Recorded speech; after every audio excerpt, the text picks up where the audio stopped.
The halal industry, currently worth over $3 trillion, is one of the most promising subsectors in the world today that can catalyze socioeconomic activities. With the expanding Muslim demographics, more industries are quickly picking up on the trends and tailoring their approach to reach this burgeoning market. However, Nigeria, with over 50% Muslim population, is yet to key into this booming industry. Inflation, on the other hand, is having a significant impact on government and business decisions, as well as the fact that when it is high, it has the ability to erode the purchasing power of citizens. How can we manage the inflation crisis in Nigeria in a way that will not really affect our business, the low-income earners, and the households? Hello and welcome to the Islamic Finance Weekly, where we discuss relevant issues on finance, business, and economy from a Sharia perspective. Today, the focus of our conversation for this edition will be 5 halal businesses that can navigate a high inflation environment. Joining me this morning for this conversation is Mrs. Rashidat Amode, who is currently the co-founder of Kanz Invest Nigeria. Good morning, Mrs. Rashidat. It is nice having you on the show. Good morning, Ms. Bukola. It's nice to be here. You're welcome. First, tell us the key elements needed for starting and running a successful business. To run a successful business and to start a business, actually, you want to have like a vision. To do. You want to have like a clear-cut or almost clear-cut idea of what you want to do. Then you need passion to a very large extent. You need tenacity, like the grit, let's say stubbornness to, stay focused. And then resourcefulness, you need your skills or get other people to work with you. That's the people. So it's like a product, market, money, people thing. I call it PMMP. You need your product, what you want to do. Then you need the market. Is there an available market? Or do you think that there is a market when you eventually have this product? Then is there funds, as in money, to run the business? And then the human resources. People are what keeps businesses alive. So you need people, you need skills, human resources. Definitely, starting a business requires more than just having a great idea. But to succeed in business, one needs to be flexible, having a good plan and organizational skills. So share with us how a young graduate can set up a halal-driven business to diversify his or her income. These days, a lot of people have been talking about income diversification. I do too, because I'm an entrepreneur, I'm a tech founder. So way to go now. Yeah, so as a young graduate, talking from the Nigerian point of view, yes, to key into the halal market or to set up a halal-driven business, to diversify your income, you need to have like some sort of a problem-solving thing, halal products or service needs areas. There are a lot of problems that needs to be solved that are halal-driven. There's this halal version of some meats in the market. Beef is common and we get the halal every time, but for things like turkey, it's not common to get halal turkey in the market or chicken. Even other things like in services like say daycare or something. So there has to be like a problem that you are trying to solve. So when you're trying to solve a problem, you actually create a business from solving that problem. So one can just like look around. What are the issues in this area? What can I do? How can I key in? And once you are solving problems for people, people will be willing to pay for it. And that's how a business comes up. You know, small entrepreneurs take advantage of business opportunities in the halal industry because of the profit. The transaction is transparent, and the profit, no, the loss and risk sharing inside the halal businesses. So now give us your thoughts on 5 halal businesses that can help individuals. You know, this is our topic for today. Give us your thoughts on 5 halal businesses that can help individuals and entrepreneurs with their finances despite the high inflation environment. There's one thing about when there's inflation, right? Yes. People need to focus on needs, like the most basic things, the most important things, like the necessities. Yes. You know, tend to cut down on other things that they think are frivolities. They then focus on okay, what's going to keep us alive till this whole inflation thing is over, or till we can adjust fully. So in times like this, you know, consumables that are necessities would thrive. You know, there's nothing we can do about it. Like things like food, drink, anything that is just basic necessity, you can't go out of the market because people need it to survive. If the price of rice or beans or food items generally go up, the best we can do is to complain. They will still buy it, you know, compared to things that are like tourism, you know, businesses like that. So things that are consumables usually thrive despite inflation. Okay. Food is number one. Then number 2 is when there is inflation, a lot of people, especially women and maybe low-income earners, tend to want to do more jobs to increase their earnings, right? So in these times, you have more people going out. Now, I'm using women now because in this time, you have more women going out more to work and working for longer hours. So for women that have younger kids, they usually like, there's a need for where to keep these young children so that they'll be able to work.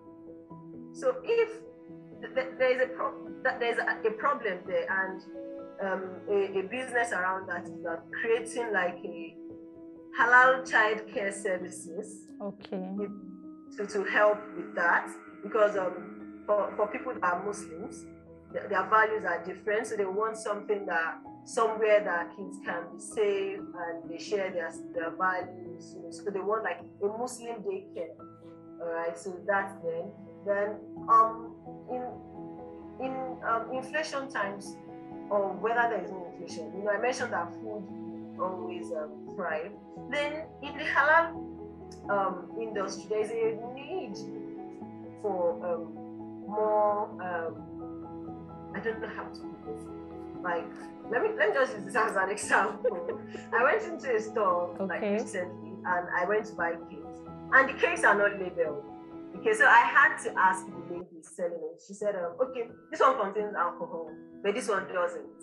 So, you people should label this thing so that Muslims can know that there's alcohol in this one and there is no alcohol in this one. So, halal snacks, halal drinks, because these are consumables, these are things that people will need no matter what. They would always buy it because you need food to survive.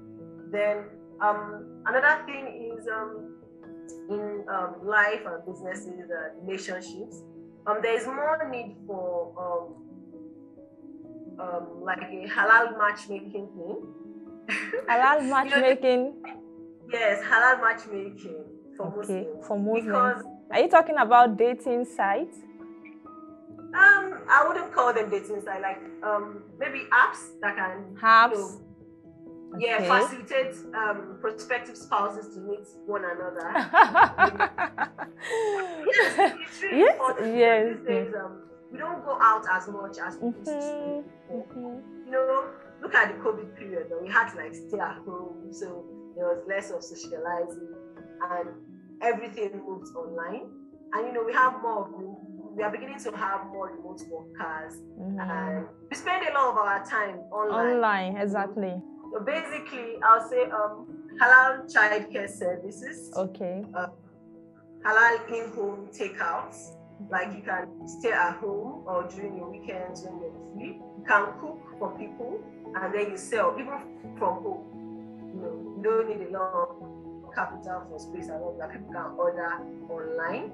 Then you can venture into halal snacks and drinks. Because these days we want to be sure that for people that are halal minded, we want to be sure that even their snacks and drinks are halal, don't contain intoxicants and all that. Then halal marketplace. So for someone that wants to diversify their income, they can look into things like affiliate marketing for halal products, right? Have an halal marketplace. You can start easily from apps like Facebook. So you just link sellers of halal products to buyers of halal products. Then another service or business that someone can do to diversify their income that is halal-driven is teaching. Teaching. Yes. Online teaching. Yes, even offline. Even offline, physical. Someone can, if you're good at some subjects or some particular skills, you can teach them maybe during the weekends or after work hours. There are people that want extra lessons in mathematics or even Arabic. Yes. Arabic and Islamic studies and things like that. Even general subjects like mathematics, English, or if you're very good at some subjects and you've taken some exams before and you can help to prepare people for exams, despite inflation, students will still write exams. Yeah, so it's always a thing that will be. Thank you very much for highlighting those points on 5 businesses that can help someone with financing despite high inflation in Nigeria. Now, what are the challenges facing the entrepreneurs in tapping into the Nigeria Halal industry? What can you say are the challenges? There are a lot. A lot of challenges. Everybody mentioned funds. There's a lack of access to halal funds. Let me put it that way, because as a halal entrepreneur, you want to have access to halal funds, and most of what we have here in Nigeria is river-based business financing. And there's also this there's a dearth in our skills, human resources. So we don't have enough skills. Sometimes people set up businesses, but they don't get enough hands. Depth of knowledge. Yes, that's another problem. Then, depending on maybe location, states, there could be regulatory challenges, that people face. But majorly, I think it's funds and lack of human resources. Yes, also the absence of uniformity in halal practice is one of the challenges facing the growth of halal markets in Nigeria, and also the regulatory environment. Let's look at, seeking halal investment opportunities. What can you say is the value of doing business in a Sharia-compliant way for individuals or corporate entities who want to venture into halal business? What is the value of doing business in a Sharia-compliant way? What will I benefit from doing business in a Sharia-compliant way? I like this question. You know why? Personally, I think first of all, there's the monetary value. We can't calculate it. The spiritual value, rather. The value in doing business the halal way is that you're obeying your creator, you're doing it to please him, you're trying not to sin in doing business, you're trying to be compliant. Okay, so it's not quantifiable. There's nothing we can do to quantify that. The most important value of doing business the Sharia-compliant, to be honest. Sharia-compliant businesses, you share profit and loss, you take risks. Exactly. But the utmost value is that you're doing it you're obeying your creator while doing business, and that's not quantifiable. The value of doing business in a Sharia-compliant way allows individuals or entrepreneurs to grow his or her business in a halal way. Yes, and it helps to strengthen your iman and your position. There's this joy that comes from, okay, I'm doing this thing as God has ordered me. Exactly. There's this peace of mind that comes with that, and you can't buy that with money. So as we wrap up the conversation, what must be done to ensure that Nigeria, Africa's leading economy, creates the enabling environment for the halal industry to thrive? I think it's important that the regulators in the halal industry, especially in the food industry, buckle up their shoes, because it's almost like they are non-existent, especially in food labeling. We have to be more proactive about the halalness of the products and services in Nigeria, especially for things that are considered halal. Even in things that are like investments in banking, sometimes customers, users are not 100% sure. They don't have that confidence that these things are actually truly halal.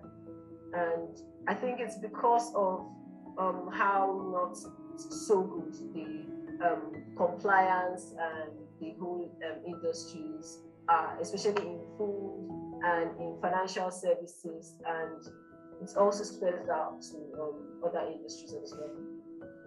So what type of regulations are required to achieve this?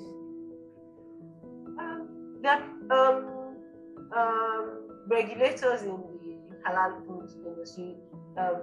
Not only in the halal food industry, I mean the halal markets as a whole. Yes, I think issuing of certifications, like compliance, we have, for example, the NAFDAC.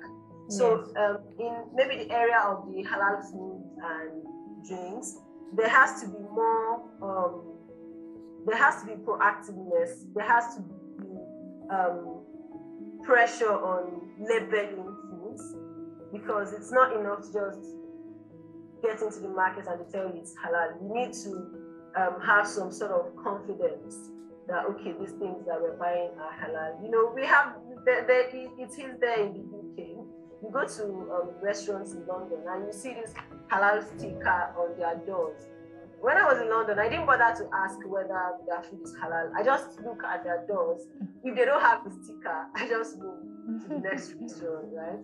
But even here in Nigeria, that we have over 50% population of Muslims, we don't have this. We don't have enough visibility for the halal industry. Exactly. And it's really affecting consumer confidence in the halal industry. And Nigeria has all the potentials to be a major player in the industry. Yes, we have a huge Muslim population. Thank you very much, Mrs. Rashidat Amode, for sharing your perspective with us on the Islamic Finance Weekly. We appreciate your intervention, and we hope to feature you subsequently on the program. Thank you. It's nice being here. You're welcome. Have a great day. Bye-bye. Thank you. Bye. Non-interest finance institutions should take advantage of this opportunity by sponsoring halal trade fairs and setting up help desk to support the industry.